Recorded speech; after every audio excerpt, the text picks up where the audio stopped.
இது பூர்ணமாக நம்ம எதிர்பார்க்க முடியும். இதுதான் பாகவதமும் சொல்கிறது, ராமாயணமும் சொல்கிறது.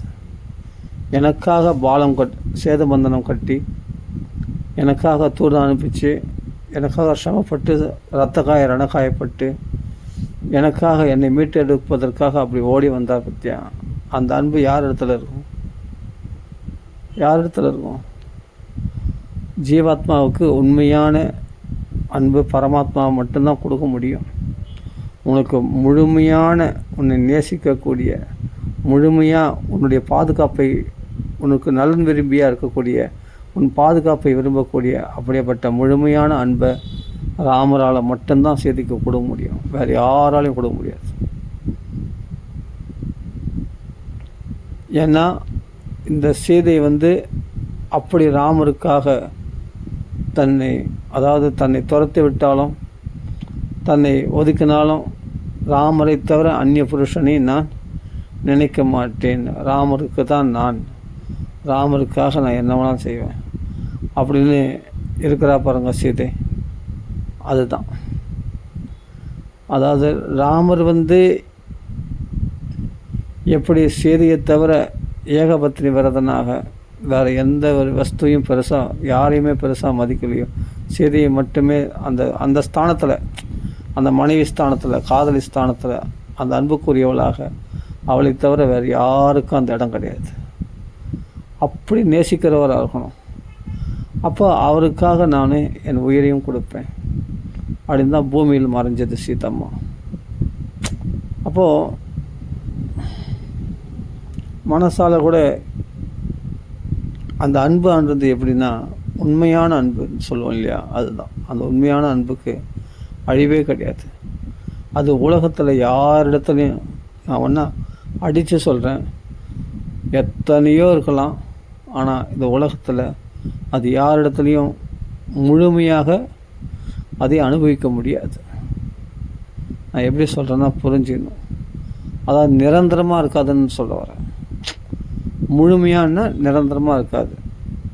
இந்த உலகத்தில் அந்த கணவன் மனைவி அந்யோன்யமாக இருக்கலாம், ஆனால் மரணத்தில் அவர்களுக்கு முடிவடைகிறது. அடுத்த பிறவியில் அவர்கள் 2 பேரும் தான் கணவன் மனைவியாக வர்றதுன்றது கர்ம வினைகளின் பொறுத்து இருக்கே தவிர அவர்கள் இஷ்டப்படி கிடையாது இல்லையா. அப்போ எங்கேயோ ஒரு இடத்துல சின்ன ஒரு விரிசல் உண்டாயிடும். அப்படியேப்பட்ட தசரதர் கைகை இடத்துல அவ்வளோ பிரியம் வச்சுருந்தார் தசரதர். கைகை அம்மாவும் அந்தளவுக்கு மகாபதிவிரதை தான், அதில் சந்தேகமே இல்லை. ஆனால் எங்கே ஒரு இடத்துல பாருங்கள், அந்த அந்த பதவி கொடுக்க வந்த உடனே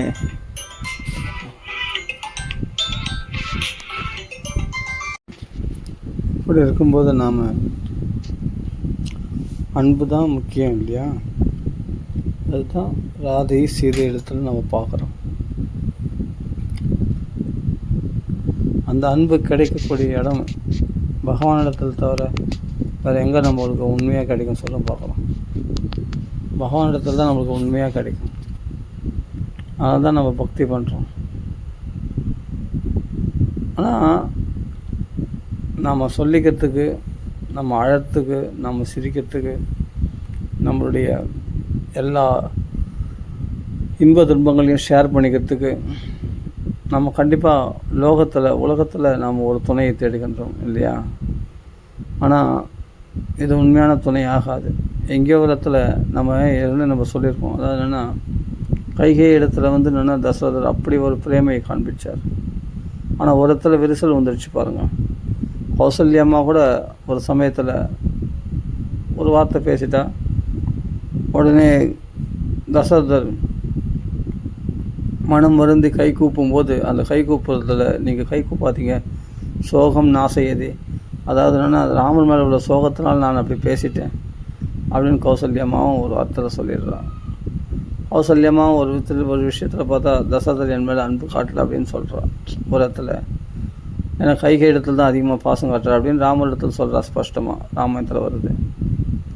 அப்போ எங்கேயோ ஒரு இடத்துல அந்த இது வந்தது பார்த்திங்களா, அந்த அந்யோன்யம் குறையுது பார்த்திங்களா.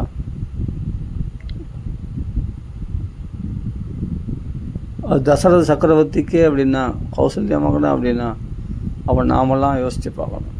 எந்த இடத்துல நாம் நிறைய நம்ம இடத்துல பூர்ணமாக அன்பு காட்டக்கூடிய ஒருத்தர் இருக்கிறாருன்னா பகவான் ஒருத்தர் மட்டும்தான். அப்போது அவர் எந்தளவுக்கு அன்பு காட்டுறாருன்னா அது சொல்ல முடியாது. இவ்வளோ தான் ஒரு எல்லை குறிப்பிட முடியாது. அளவற்ற அன்பை நம்ம இடத்தில் பொழிக்கிறார். அந்த அன்பை நம்ம பயன்படுத்திக்கலையே தவிர அதுக்கு திருப்பி நாம் என்ன பதில் செய்ய முடியும்? அவர் காட்டின அன்புக்கு நாம் பதில் எதுவும் செய்ய முடியாது. நான் என்ன சொல்கிறேன்னா, நமக்குன்னு ஒருத்தர் நம்ம மேலே அக்கறை உள்ளவர், இது சுயநலம் தான். ஆனால் நாம் அந்தளவுக்கு நாமளும் அவரிடத்தில் அக்கறை எடுத்துக்கொள்ள வேண்டும். அப்படி தான் நம்ம உலகத்தில் எதிர்பார்க்குறோம். உண்மையான அன்பு எங்கே கிடைக்கும்? நம்ம இடத்துல நம்ம இடத்துல வரும்போதே பணத்துக்காக வராங்க சில பேர். நமக்கு பணம் கிடைக்குமா அப்படின்னு வராங்க. சில தேவைகளை பூர்த்தி பண்ணுறதுக்காக வராங்க. நான் அவர்களெலாம் சொல்ல வரல. சுயநலத்தோட மனசில் ஒரு கப்படத்தோடு பழகிறவங்கள நான் சொல்ல வரல. உண்மையான அன்போடு உன்னுடைய உள்ளத்தை மட்டும் பார்க்கிறவர்கள், உன்னுடைய அன்பை மட்டும் விரும்புபவர்கள் யாருன்னா ஒருத்தர் கிடைப்பாங்களா? அந்த ஒரு ஜீவன் கிடைச்சா கூட உங்கள் வாழ்க்கை சக்ஸஸ். அந்த மனுஷனிடத்தில் குறைகள் இல்லாமல் இருக்காது, குறைகள் இருக்கும். ஆனால் நமக்குள்ள குறைகளை பார்க்காம நமக்குள்ள இருக்கிற நிறைகளை மட்டும் பார்க்கணும். அது மாதிரி இருக்கணும். எல்லா விஷயத்துலையும் கம்ஃபர்டபுளாக இருக்கணும், எல்லா விஷயத்துலையும் அனுகூலமாக இருக்கணும். அது மாதிரி ஒரு ஜீவன் நமக்கு கிடைக்குமா? அந்த அன்பை ஷேர் பண்ணிக்கிறதுக்கு அந்த ஜீவனுக்காக நான் உயிரையே கொடுப்பேன் அப்படின்னு சில பேர் சொல்கிறாங்க இல்லையா? அது போல் சரி, ஓகே, கண்டிப்பாக கொடுப்போம். நம்ம இடத்துல எல்லா விஷயத்துலையும் நமக்கு அனுகூலமாக இருக்கிறவங்கள கண்டிப்பாக நம்மை அறியாமலே நம்ம அவர்களுக்கு என்ன வேணாலும் செய்வோம். இது இயற்கை. நீ எப்படி நீ வெளிப்படுத்துறியோ அதுவும் உனக்கு ரிஃப்ளெக்ஷன் ஆகும். அதே மாதிரி நம்ம இடத்துல அன்பு செலுத்துகிறாங்கன்னா கண்டிப்பாக நீங்கள் அன்பு செலுத்தாமல் இருக்க முடியாது. உங்கள் ஆழ் மனசானது உறுத்தும். சரி, இவ்வளோ செய்கிறாங்களே, இவங்களுக்கு நம்ம பதில் ஏதாவது செய்யணும் அப்படின்னு தோணும் கண்டிப்பாக. அப்போ நம்ம தூய்மையான அன்பை நான் சொல்கிறேன். இப்போ நான் வெறும் உடல் தேவைகள் மன தேவைகளுக்கு மட்டும் இல்லை, அதுக்கு மேலே அந்த உடல் தேவை மன தேவைகளுக்கு அப்பாற்பட்டது, எந்தவித எதிர்பார்ப்பும் இல்லாத அவர்கள் என்னிடத்தில் என்றைக்குமே நான் நம்பிக்கைக்குரியவர்கள், அவர்கள் என்னை விட்டு எப்பொழுதும் பிரிஞ்சு போக மாட்டாங்க, எந்த நிலையிலையும் என்னை விட்டு பிரிஞ்சு போக மாட்டாங்க, எனக்காக என்ன வேணாலும் செய்வாங்க அப்படின்னு நான் சொல்கிறேன். அந்த தூய அன்பு அது எங்கே கிடைக்கும்? அந்த அன்பு எங்கே கிடைக்கும்? நமக்காக அன்பு காட்டக்கூடியவர்கள் யார் அப்படின்னு ஒவ்வொரு உள்ளமும் இயங்குது இல்லையா? ஆனால் நம்ம என்ன பண்ணுறோம்? நாம் சில பேரை பிடிச்சிருக்கு, அந்த பிடிச்சவங்க இடத்துல நம்ம அந்த அன்பை எதிர்பார்க்குறோம். அந்த அன்புக்கு கொஞ்சம் ஏமாற்றம் வரும்போது பயங்கரமாக கோபம் வெடிக்குது. சரி, நான் எதிர்பார்த்த மாதிரி இல்லை இவர். அதே மாதிரி அவர் என்ன சொல்கிறார்? நான் எதிர்பார்த்த மாதிரி இந்த பெண் இல்லை, எல்லாம் ஏருக்கு மாறாக இருக்குது அப்படின்னும் போது தான் அங்கே அந்த அன்பு பால் தெரிஞ்சு தயிராகிற மாதிரி எல்லாம் கெட்டு போகுது. அந்த அன்பெல்லாம் கெட்டு போயிடுது. அப்போ எதிர்பார்க்குற மாதிரி எல்லாமே அனுகூலமாக இருந்தா சபாஷ். அதை ஃபுல்ஃபில் பண்ண முடியுமாண்ணா? உலகத்தில் யாராலையும் ஃபுல்ஃபில் பண்ண முடியாது. நான் இந்த டாபிக் கொஞ்சம் குழப்பறேன்னு நினைக்கிறேன். அதாவது உண்மையான நம்ம இடத்துல அன்பு காட்டுறவங்க, நம்ம இடத்துல அக்கறை கொள்பவர்கள், நாமளும் அது மாதிரி அவரிடத்துல அவங்க மட்டும் எனக்கு போதும், வேறு எதுவும் உலகத்தில் எனக்கு எதுவுமே வேணாம். என்னது? எனக்கு எதுவுமே வேணாம். அவர் எனக்கு சலிக்காத நிரந்தரமான அன்பு காட்டுவேன் நான். அதே மாதிரி அவர்களும் சலிக்காமல் இடத்துல நிரந்தர அன்பு காட்டணும். 2 நாள் பார்த்து 3ஆவது நாள் சீப்பா இது ஏற்கனவே பார்த்த முகம் தானே அப்படின்ட்டு ஒரு சலிப்பு காட்டக்கூடாது. அந்தளவுக்கு எப்பொழுதும் சலிப்பாக இல்லாமல் புதுசாக அன்பு காட்டக்கூடியவர்களாக இருக்கணும். அதே மாதிரி நாம் அவரிடத்துல அன்பு காட்டக்கூடியவர்களாக இருக்கணும். அவரிடத்துல உன்னதமான ஒரு பழக்கம், தெய்வீகமான ஒரு நிலை, அதாவது என்னென்னா எந்தவித எதிர்பார்ப்பும் இல்லாத நமக்காக அன்பு நமக்காக ஒருத்தர் இருக்காங்க, நம்ம எந்த கவலையும் சொல்லிக்கலாம், எந்த கஷ்டத்தையும் தெரிவிச்சுக்கலாம், எந்த நல்லதையும் ஷேர் பண்ணிக்கலாம், கெட்டதையும் ஷேர் பண்ணிக்கலாம் அப்படின்னு ஒருத்தர் நமக்கு வேணும் இல்லையா? கண்டிப்பாக. ஆனால் நம்ம என்ன பண்ணுறோம், எங்கெங்கேயோ அதை எதிர்பார்க்குறோம்.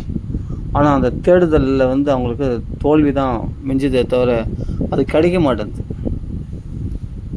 இதெல்லாம் டீப்பான ஒரு சப்ஜெக்ட். இது கொஞ்சம் நல்லா பேசணும்னா இன்னும் நல்லா டீப்பாக போகலாம் நம்ம. ஆனால் இந்த ஒரு எதிர்பார்ப்பு நம்ம என்ன பண்ணுறோம், பணத்து மேலே திரும்பி பார்க்குறோம். பணம் நிறைய சம்பாதிச்சா நமக்கு நம்ம தேவைகள் பூர்த்தி ஆகிடும் அப்படின்னு நம்ம நினைக்கிறோம். சத்தியமாக பூர்த்தி ஆகாது. ஓப்பனாக சொல்கிறேன், சத்தியமாக பூர்த்தி ஆகாது.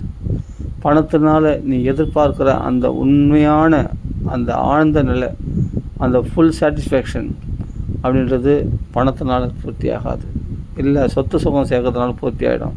இந்த சந்தோஷம்லாம் அனுபவிச்சா எனக்கு இதெல்லாம் இருக்குது, கார் இருக்குது, பங்களா இருக்குது அப்படின்னு எதையோ ஒன்று சாஞ்சிக்கிறோம். நாம் எதையோ ஒன்று அண்டி இருக்கிறோம். அதன் மூலமாக அந்த அன்பை பெற முயற்சிக்கிறோம். அது நம்மளுக்கு அனுகூலமாக இருக்கும், நம்மளுக்கு கம்ஃபர்டபுளாக இருக்கும்னு நினைக்கிறோம். ஆனால் கிடையாது.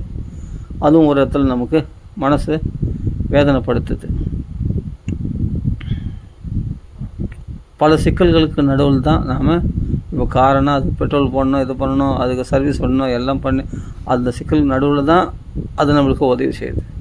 ஒரு கார், ஒரு பங்களான்னா அதுக்கு எல்லாம் வாடகை கட்டணும், எல்லாம் பண்ணணும், இல்லை கரண்ட்டு எல்லாமே. அப்போது அதுக்கு தேவையானது நம்ம செய்தால் தான் அதுக்குலேருந்து நாம் சில வசதிகளை பெற முடியும். இப்போ ஒரு வீடுனா அதுபோல் மனைவிக்குன்னா அவர் நல்லா சம்பாதிச்சுட்டு வந்து கொடுக்கணும், அவருக்கு தேவையானதெல்லாம் செய்தால் தான் அவரிடத்துல நமக்கு அந்த அன்பு கிடைக்கும். அப்போது பிள்ளைகளுக்குன்னா அவர்களுக்கு நம்ம சம்பாதிச்சு வந்து கொடுக்கணும், அவர்களுக்கு ஸ்கூலில் செய்யணும், அவருக்கு எல்லாம் பண்ணால் தான் நமக்கு அவர்களிடத்துலேருந்து நமக்கு ஒரு அன்பு கிடைக்கும். எல்லாமே பாருங்கள், நம்ம சில விஷயங்கள் பண்ணிட்டு தான் நமக்கு கொஞ்சம் சந்தோஷம் அவங்களிடத்துலேருந்து நமக்கு கிடைக்குது. அப்படின்னா இது உண்மையான அன்பாக ஆகாது. தேவைகளை பூர்த்தி, இது வியாபாரம். இது அவர்கள் தேவைகள் பூர்த்தி பண்ணுறாங்க, நாம் அதுக்கு பதில் செய்கிறோம், அவ்வளோதான். இல்லை நீங்கள் தேவைகளை பூர்த்தி பண்ணுறீங்க, அவங்க பதில் அன்பு காட்டுறாங்க, அவ்வளோதான். இப்படி தான் போகுது. ஆனால் உண்மையான அன்பு எதையும் எதிர்பார்க்காது. தேவைகள் நீ பூர்த்தி பண்ணாலும் பூர்த்தி பண்ணலாலும் காரணமே இல்லாத நம்ம இடத்துல அன்பு காட்டக்கூடியவர்கள் இருக்காங்க பற்றியா, அதுதான் பெஸ்ட். அப்போ அந்த அனுபவம் அது எப்பொழுதும் இருக்கணும், அது நித்தியமாக இருக்கணும். அது நம்மளை விட்டு போகக்கூடாது. அந்த துணையானது, அந்த அன்பு காட்டுபவர்கள் நம்மளை விட்டு பிரியக்கூடாது. அப்படி இருக்கணும். எவ்வளோ வருஷம் ஆனாலும், எத்தனை ஜென்மங்கள் எடுத்தாலும் நம்ம பின்தொடர்ந்து வரக்கூடியவர்களாக இருக்கும். இது சில பேர் காதலி கூட சொல்லுவாங்க, எத்தனை ஜென்மத்தாலும் எப்பிறவி எடுத்தாலும் அப்படின்னு சொல்லி பாட்டு கூட இருக்கே. அப்போது காலமெல்லாம் நான் வருவேன் அப்படின்னு ஒரு பாட்டு இருக்குது. அதெல்லாம் முடியாது, சொல்லலாம். அதுபோல் நடித்தவங்களாம் அதுபோல் இல்லை. எல்லாமே விரிசல் தான், எல்லாமே பிரிஞ்சு போகிறாங்க, எல்லாமே தெய்வ சாதித்து ஏதோ பிரிஞ்சு போகிறாங்க. எல்லாம் என்னென்னா சினிமாவில் பார்க்கறதுலாம் உண்மையாகாது. உண்மையான வாழ்க்கையில் அது மாதிரி இருக்க முடியாது. எங்கேயோ ஒரு இடத்துல அது கெட்டுடும் கண்டிப்பாக. அது என்னென்னா அந்த பிரிவு ஏற்பட்டுரும், அது மனஸ்தாங்கள் உண்டாயிடும். அந்த மனத்தாங்கள் உண்டாயிடுச்சுன்னா அவ்வளோதான். அவங்களுக்குள்ள மறுபடியும் சேர்ந்தால் கூட அந்த ஃபுல் சாட்டிஸ்ஃபேக்ஷன் கிடைக்காது. இது எப்படின்னா ஆத்மார்த்தமான உண்மையான அன்புக்கு உரிய ஒரு விஷயம். இது எங்கே கிடைக்குன்னா, எதுக்கு நான் சொல்ல வரேன்னா, ஏன் இது எவ்வளோ பீடிக்க போடுறேன்னா, பீடிக்க போடல, உண்மையை யதார்த்தமாக சொல்கிறேன். இனி ஒரு பூனை இடத்துல கொஞ்சறாங்க, ஒரு நாயை கொஞ்சறாங்க, அதன் மூலமாக தனக்கு அன்பு கிடைக்குன்னு நினைக்கிறாங்க. அதுக்கு அன்பை ஷேர் பண்ணுறாங்க. ஆனாலும் அதுவும் சாட்டிஸ்ஃபேக்ஷன் ஆகுதில்லை, இவனும் சாட்டிஸ்ஃபேக்ஷன் ஆகுதில்லை. ஏன்னா எங்கேயோ ஒரு இடத்துல வந்து பல தொல்லைகள் கொடுக்குது. அந்த தொல்லைகளுக்கு நடுவில் தான் அந்த அன்பை அனுபவிக்கிறாங்க. அப்படின்னும்போது எந்த தொல்லைகளும் இல்லாமல் அந்த பூரண அன்பை அவர்கள் நமக்கு செலுத்தணும், நாம் அவர்களுக்கு செலுத்தணும். அது மாதிரி இருக்க முடியுமா? அது மாதிரி எங்கேயாவது கிடைக்குமா? எந்த தொல்லைகளும் இருக்கக்கூடாது. நான் மாதம் இவ்வளோ பணம் கொடுத்தா தான் அவர்கள் அன்பு காட்டுவாங்க அப்படின்னு. இப்போ கணவன் வந்து மனைவிக்கு வந்து மாதம் சம்பாதிச்சு கொடுத்தா தான் அவள் அன்பு காட்டுவாள், அவன் நம்மளுக்கு எல்லாம் செய்வா அப்படின்னு. அதே மாதிரி கணவன் வந்து மனைவி வந்து எல்லா சேவைகளும் பண்ணால் தான் மனைவிக்கு கணவன் அனுகூலமாக இருப்பான் அப்படின்லாம் இருக்கக்கூடாது. இந்த வியாபாரம் இது இல்லை, இதுக்கு அப்பாற்பட்டது.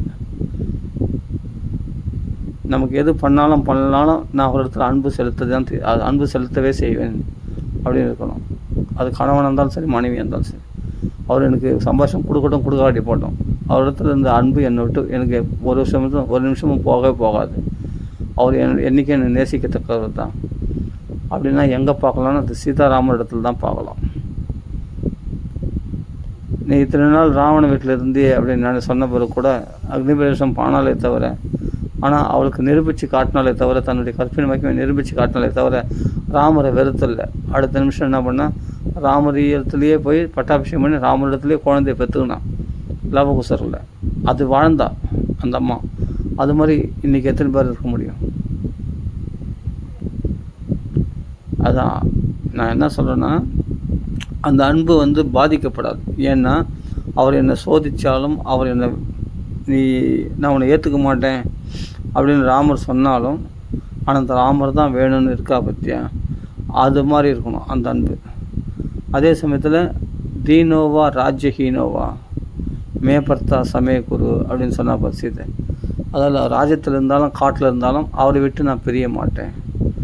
அவர் வந்து நல்லா வசதியாக இருக்கும்போது நான் என்னுடைய அன்பை காட்டுவேன், அவர் வசதி இல்லாத போது நான் அவரை கைவிட்டுடுவேன் அப்படின்னு இல்லாமல், ஒரு மனைவியானவள் சீதையம்மா நீ காட்டில் கஷ்டப்படுறேன்னா உங்களோட நானும் கஷ்டப்படுவேன், அந்த சுகதுக்கங்களில் பங்கேற்றுப்பேன். அயோத்தியில் வந்து அரண்மனையில் சௌக்கியமாக உங்களோட இருந்த மாதிரி காட்டிலேயே நானும் உங்களோட சௌக்கியமாக தான் இருப்பேன். உங்களுக்கு துக்கம்னா அந்த துக்கம் நானும் அனுபவிக்கிறேன், நீங்கள் மறுபடி உடுத்தினா நானும் மறுபடி உடுத்துவேன் அப்படின்னு சீதை பிடிவாதமாக வந்தா இல்லையா? அந்த அன்பு நான் சொல்கிற அன்பு இப்போ புரியுன்னு நினைக்கிறேன். இப்போ நான் பீடிக்க போட்டு சொன்னது உங்களுக்கு ஈஸியாக இப்போ கதையில் சொன்னால் புரியும். இப்போ உங்களுக்கு வந்து கதையில் சொன்னால் புரியும். இப்போ என்னென்னா ராமர் சீதை மாதிரி அப்படி நான் சொல்கிறது. இப்போ நாம் பௌதிகமாக பார்க்கும்போது நம்ம என்ன சம்பாதிச்சு கொடுத்தா தான், அந்த சம்பாதிச்சு கொடுத்தவங்களையே குறை சொல்கிறாங்க, அது வேறு விஷயம். அதுவே பெரிய இது. என்ன சம்பளம் சம்பாதிக்கிறது, என்ன 10ஆம் தேதி கூட வரல, 31ஆம் தேதி வரையும் எப்படியோ வரும் அப்படின்னு குறை சொல்கிறவங்களும் உண்டு. நானாக சாப்பிட்டேன் உன் காசை, நீ சம்பாதிச்சு வந்த காசை நானாக சாப்பிட்டேன், இவ்வளோ செலவுகள் இருக்குது, பிள்ளைகள் படிக்க வைக்கணும், அது பண்ணணும் இது பண்ணணும் அப்படின்னு சொல்லி எரிஞ்சு விடுறாங்க. சம்பாதிச்சு வந்து கொடுக்குற கணவனையே மதிக்காமல் எவ்வளோ பேர் எதிர்த்து பேசுகிறாங்க, தூக்கி எறிஞ்சு பேசிடுறாங்க. அதே மாதிரி இவர் என்ன தான் நல்லா சமைச்சா கூட ஒரு நாள் கூட பாராட்டாமல் அவர்லாம் மனைவி அது போல் திரஸ்காரம் பண்ணிட்டாங்க. யோசிச்சு பாருங்கள், இந்த ஒரு தம்பதிகள் எப்படி இருக்காங்க லோகத்தில் பார்த்தா. ஆனால் சீதை ராமனுடைய அந்த காதல் விவகாரம் எப்படி இருக்கு பாருங்கள். அப்போது வசதியாக இருந்துடலாமே, அவர் பாட்டுன்னா 14 வருஷம் போய் காட்டில் போய் இருந்துட்டு வராரு. அவருக்குன்னா பாதுகாப்புன்னா தேவைப்படாது. ஏன்னா அவரே மாரிச சுபாக்கெல்லாம் வதம் பண்ணாருன்னு கேள்விப்பட்டிருக்கா, தாடைகள்லாம் வதம் பண்ணி கேள்விப்பட்டிருக்கா. அதனால் அவர் எந்த இதில் பார்த்துருவார். அவர் ஒரு ஆம்பளை, அவர் வந்து ஆண் பிள்ளை, அதனால் அவரால் முடியும். அதுவும் கூட லக்ஷ்மணர் வேறு போடுறாரு. அதான் நல்லபடியாக போயிட்டு வரட்டும்னு சொல்லி இருக்கலாம் இல்லையா சீதை அயோத்தியிலே? ஏன் அவர் கஷ்டம்னா அந்த கஷ்டத்தில் எனக்கும் பங்கு உண்டு அப்படின்னு சொல்லி காட்டுக்கு ஓடினா பற்றியா, அதுதான் அன்பு. அதே மாதிரி ராமருக்கு சீதை சரி போயிட்டா, சரி போனால் போய் வேற ஒரு கல்யாணம் பண்ணிக்கலாம் அப்படின்னு இருந்துடலாம் இல்லை? ராமர் வேற ஒரு கல்யாணம் பண்ணின்னு போகலாமே, ஏன் மெனை கட்டணும்? அப்படி மெனை கட்டு போய் அந்த சுக்கிரீவனை சகவாசம் பண்ணிக்கிட்டு அவனுக்கு தேவையானதெல்லாம் அவனுக்கு செய்து பாலியை வதம் பண்ணி அவனுக்கு ராஜ்யத்தை கொடுத்து மனைவி திருப்பி கொடுத்து எல்லாம் பண்ணி அப்புறமா அவன் சந்தேகத்தெல்லாம் போக்கி மரங்கள்லாம் பானத்தினால் பொழுது இவ்வளோ செய்து அதுக்கப்புறமா அப்புறமா தான் சீதையை மீட்டதுக்கு அவனை ஆயுஷம் போய் இவ்வளோ வேலை செய்யணுமா பாலம் கட்டி ரத்த காய ரணகானம் ஆகி அடிக்கடி ஆகாசத்துலேயும் பிரம்மாஸ்திரத்துலேயும் மூச்சு அடைந்து விழுந்து இப்படிலாம் கஷ்டப்பட்டு அந்த சீதையை பெறணுமா? அதான் அன்பு. அவள் என்ன பண்ணிட்டா இவள் பண்ணுறதுன்னா அது எதுக்கா அவள் பண்ணதுனால இவள் பண்ணல. ராமர் நல்லா புரிஞ்சுங்க. அவள் ஒரு விஷயம் பண்ணதுக்காக பண்ணன்னு சொன்னால் அது வியாபாரம். அவள் பண்ணலனாலும் நான் பண்ணுவேன். ஏன்னா நான் அவளை எனக்கு ரொம்ப பிடித்தமானவள் என்னுடைய சீதை அப்படின்னு சொல்லி ராமர் இவ்வளோ மெனக்கறாருன்னா அவளுக்காக நான் எதையும் செய்வேன். நாசியாமி ஜெகத் சர்வம். இன்னைக்கு படித்த அந்த கட்டத்தை அதான் எனக்கு மனசே உருக்கமாயிடுச்சு. என்னடான்னா அரண்ய காண்டத்தில் அப்படி அவள் ஒருத்திக்காக உலகத்தையே நாசம் பண்ணணும்னு சொன்னார்னா அவள் எந்த அளவுக்கு அன்பு செலுத்துகிறாரு பாருங்கள் ராமர்.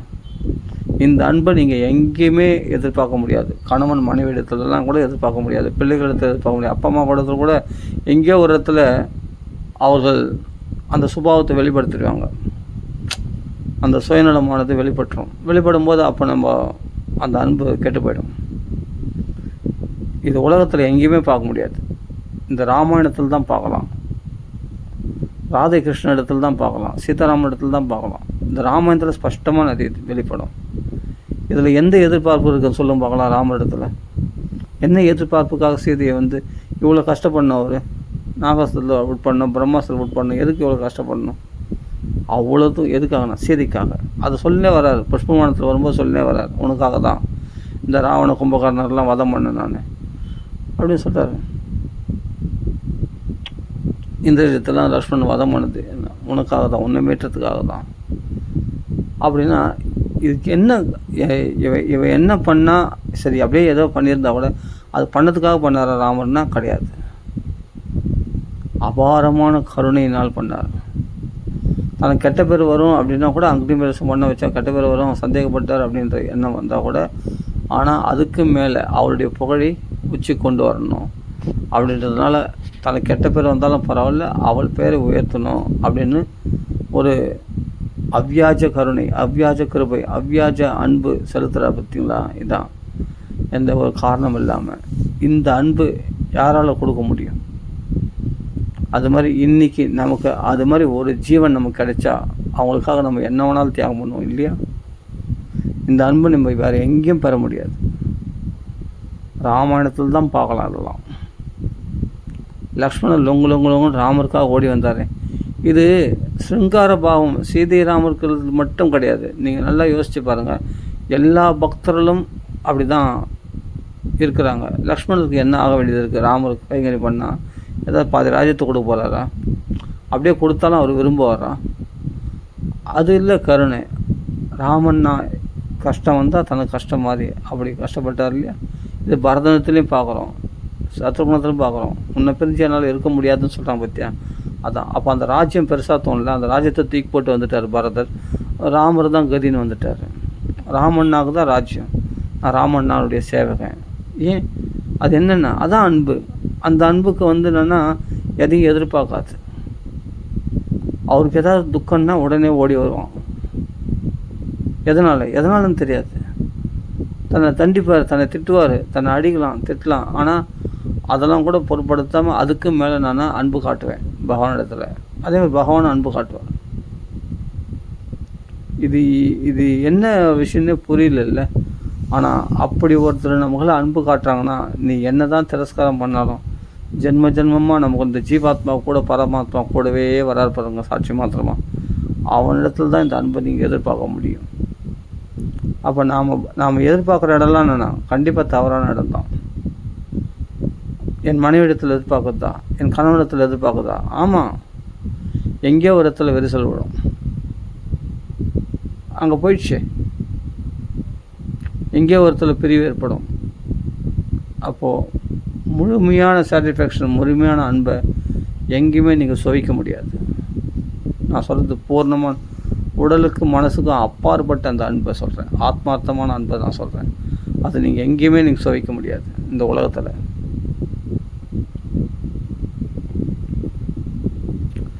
பகவானிடத்தில் மட்டும்தான் இது நீங்கள் பார்க்க முடியும். ராமாயணத்தில் பாருங்கள், சீதைக்கு வந்து என்ன காரணத்துக்கு வந்து அன்பு செலுத்தினா?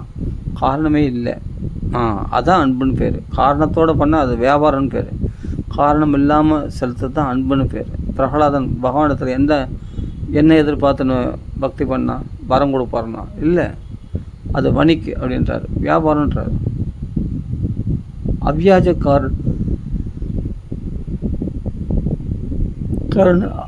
அப்படி அனன்ய பக்தி, அந்த அனன்யமான அன்பு, அது தூய அன்பு, அது கிடைச்சிடுச்சுன்னா அது நம்மளிடத்தில் செலுத்துகிறவங்க ஒருத்தர் கிடைச்சாங்கன்னா நாம் அவங்கள ஜன்மாவில் விட மாட்டோம். நாம் அவங்களுக்காக நம்ம என்ன வேணாலும் பண்ணுவோம். கண்டிப்பாக நம்மளை அறியாமலே பண்ணுவோம்.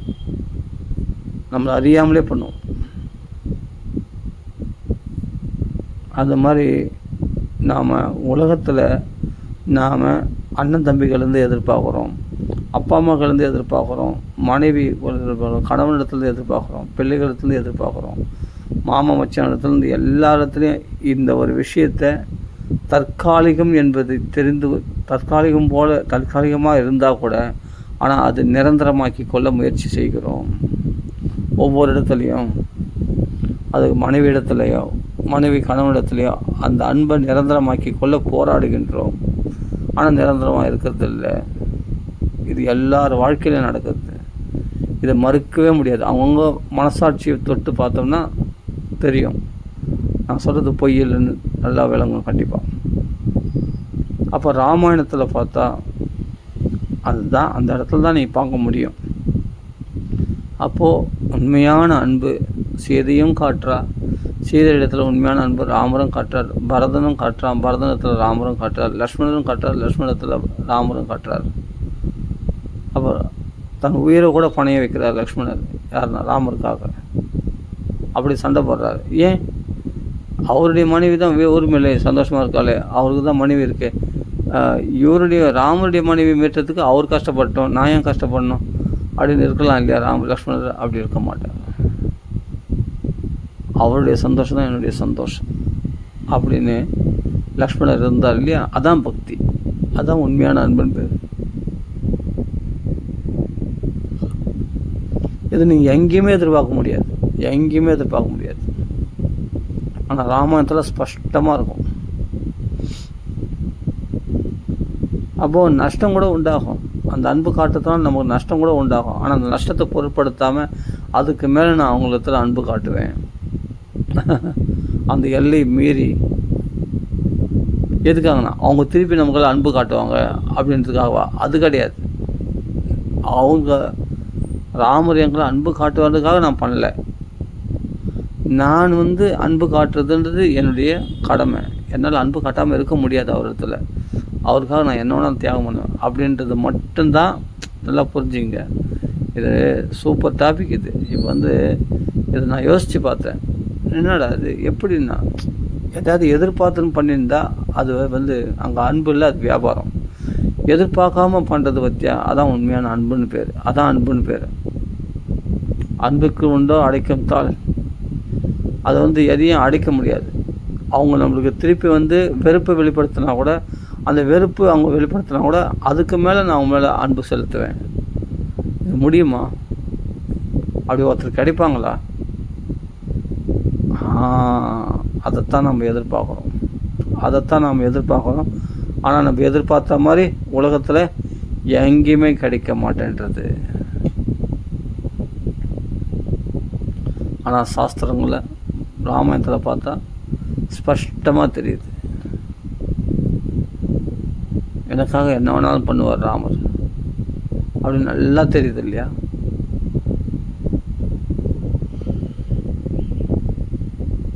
அப்படி அவர் அன்பு காட்டுறதுனால தான் நம்ம தவறுகளை மன்னிக்கிறார்.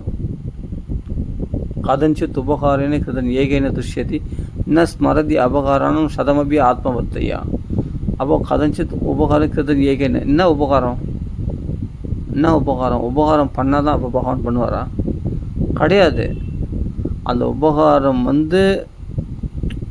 உபகாரம் போல் நீ ராமான்னு சொல்லிட்டேன்னா அந்த ஒன்றை பிடிச்சிக்கின்னு அபகாரம் 100 கணக்கான சதமபி அப்படின்னா 100 கணக்கான அபராதங்களில் உன்னை கண்டுக்க மாட்டார், எல்லாத்தையும் தூக்கி போட்டுருவார்.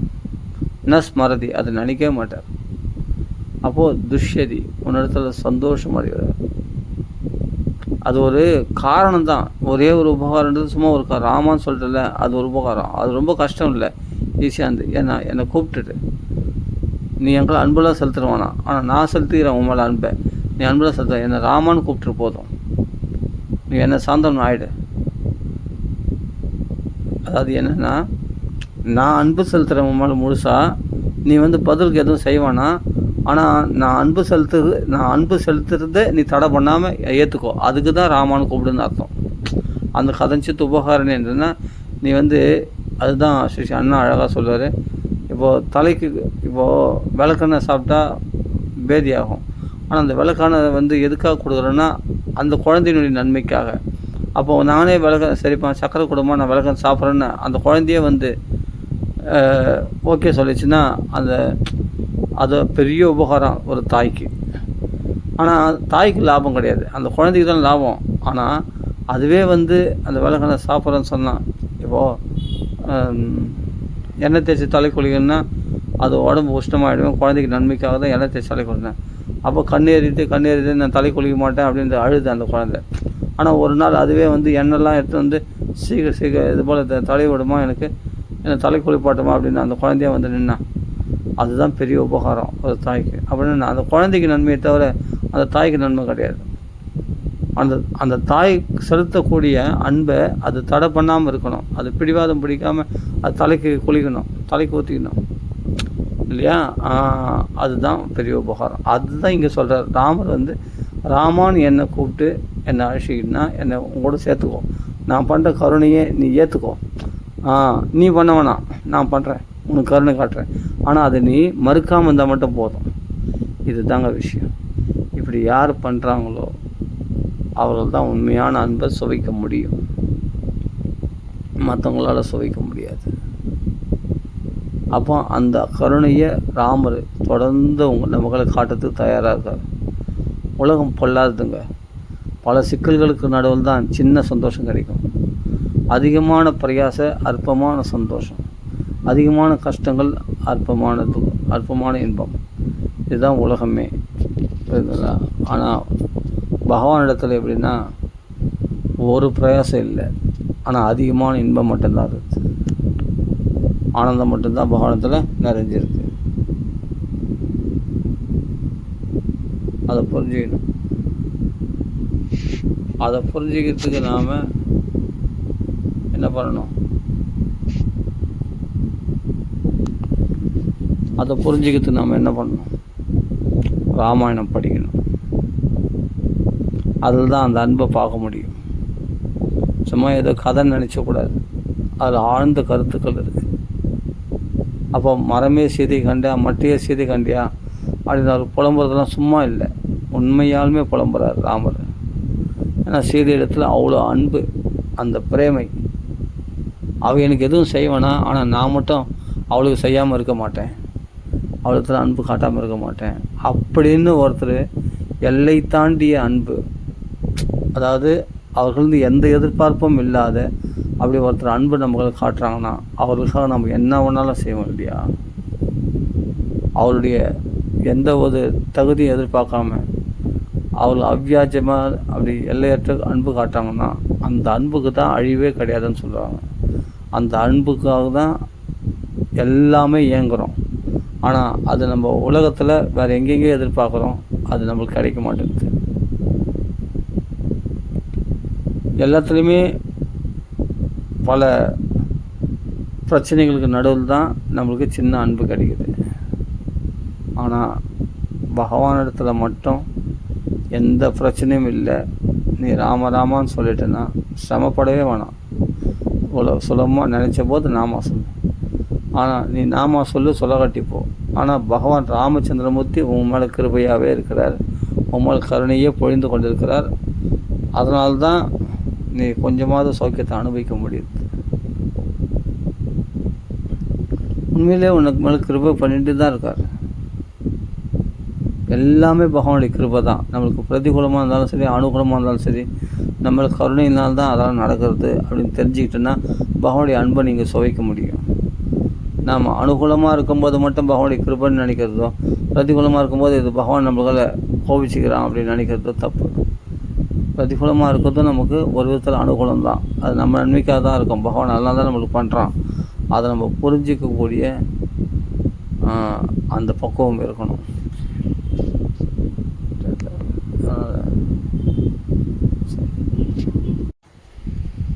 இது நாம் ராமாயணத்தில் தான் பார்க்க முடியும். ஆனால் அப்படி நம்ம காட்டக்கூடிய அன்புக்கு அவங்க தகுதியா அப்படின்னா நம்ம பார்க்க மாட்டோம். உண்மையான அன்பு காட்டுறவங்க அவங்க அன்புக்கு தகுதியானவங்களா தகுதி இல்லாதவங்களா இந்த பேதம்லாம் பார்க்கவே மாட்டோம். நாம் அன்பு செலுத்திகிட்டே இருப்போம். நாம் பாட்டுக்கு இதுதான் நாம் கொஞ்சம் குறுகிய மனப்பான்மையோடு ஒருத்தரத்தில் மட்டும் அன்பு காட்டாமல் எல்லாரையுமே கிருஷ்ணனிடத்தில் நம்ம அன்பு காட்டுவோம். எல்லாரையும் சர்வம் கிருஷ்ணார்ப்பணம் ஏகாந்த பக்தி கோவிந்த சர்வத்திர ததிக்ஷணம் எல்லா இடத்துலையும் கிருஷ்ணஸ்வரூபமாக பார்க்கும்போது, எல்லாரிடத்துலையும் இந்த பரந்த மண் நோக்கத்தோடு அந்த அன்பை நம்ம காட்டும்போது அப்போ தான் நாம் பகவானுடைய சாட்சாத்காரத்தை பெறுகின்றோம் அப்படின்னு மகான்கள்லாம் சொல்லியிருக்காங்க. சரி, ஓகே. ராம் ராம் ராம் ராம் ராம் ராம் ராம் ராம் ராம் ராம் ராம்.